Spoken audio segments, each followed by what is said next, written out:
Yan ang first question natin, no? Paano ba natin magamit ang risk management? Okay, yan. So actually guys, ganito yan, no? Sa lahat naman ng bagay, very important yan na meron tayong risk management. Di ba? Lalo na sa business. Like in a business perspective, guys, syempre, we do not want to risk all of our capital sa trading. Syempre, mahirap naman yung, ito, sabi ng ng kapitbahay ko, ng best friend ko, tataas na itong si Bitcoin, or tataas na ito si Solana, or tataas na ito si Ethereum, o itong coin na to. All in na tayo, di ba? Diamond hands. Pump, pump, pump, pump, pump. Oh. Anong mangyari pag ganon?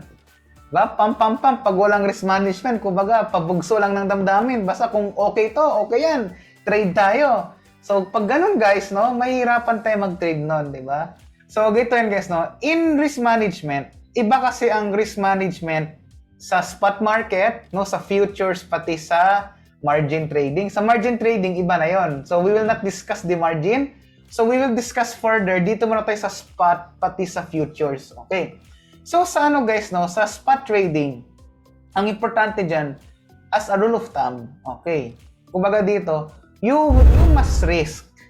Depend on your risk appetite. Yan muna. Risk profile mo.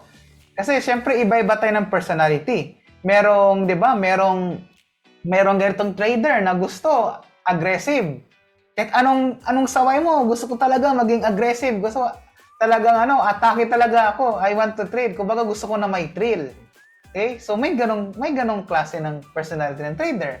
Meron naman din pong isang trader na gusto ko yung conservative lang, like syempre, lalo na yung businessman mindset, na syempre I want sustainability. Gusto ko kasi in the long run, na at least profitable ako in the long run, and kumbaga, kung matalo man ako sa trading, if I incur losses, maliit lang, and mababawi din natin. Okay, yun ang mga conservative trader. Then meron namang isa, na moderate, like gusto niya, nasa gitna siya, no? Medyo risky siya, and medyo conservative siya. Yun ang mga moderate. So, ako guys, number one, assess yourself muna. Sa lahat ng market yan, kahit mag-business venture ka pa, number one mo dyan is yung risk profile mo. Okay, kumbaga, biruan nga nila is dapat, kumbaga, strong heart. Ayun, strong heart dapat. Hindi pwede yung, pag bumaba lang konti yung Bitcoin, nagpapanik ka na agad, no? Kumbaga, bumaba lang konti yung Bitcoin o bumaba lang konti yung coin. Nako, nagpapanik na. So, sa atin, number one risk management dyan is, lalo na kung nasa moderate o conservative ka, una, mag-set ka ng limit mo sa losses. Okay, number one dyan, sa leverage, but we will not discuss further about the leverage, no? Number one, try with a smaller leverage muna. Ayan, saan ba yung leverage na yan? O, sige.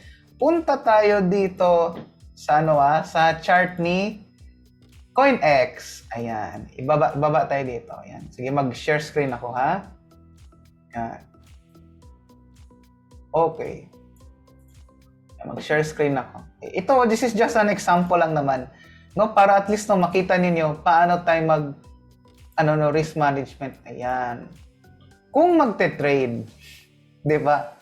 Ito yung number one problem. Yung ginagawa ng mga kaedad ko, yung mga yung mga kagaya kong millennials pati Gen Z, yung mga words nila, 'di ba? Mahilig tayo sa mga acronyms, YOLO, Diamond Hands, HODL, 'di ba?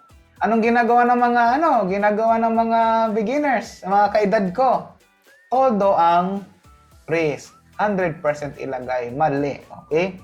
Ako guys na bilang trader na rin, experienced trader, so guys, ang tip ko sa inyo, start with the lowest one. Kahit sabihin mo mga 10%, 'di ba?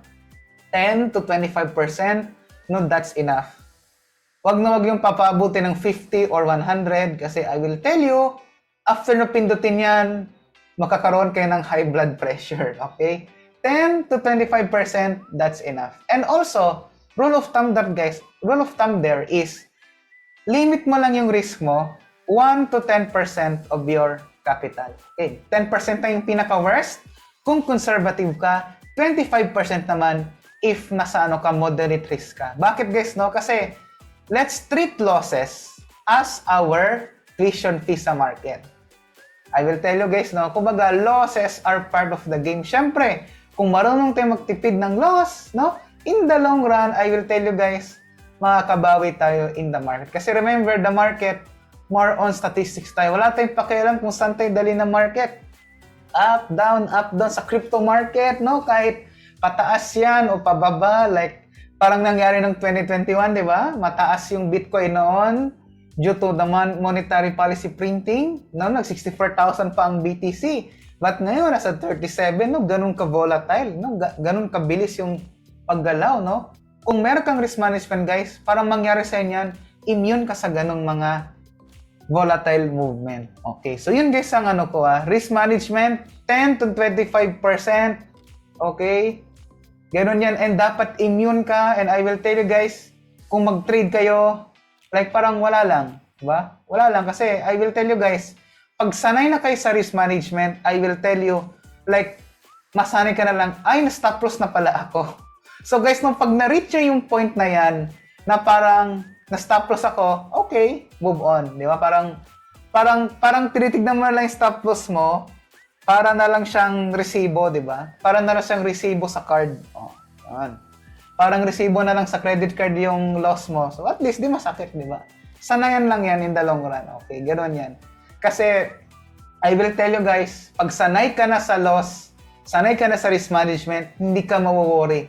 Kahit ilang beses pa yan, meron ka pa rin trader's confidence. Ganon.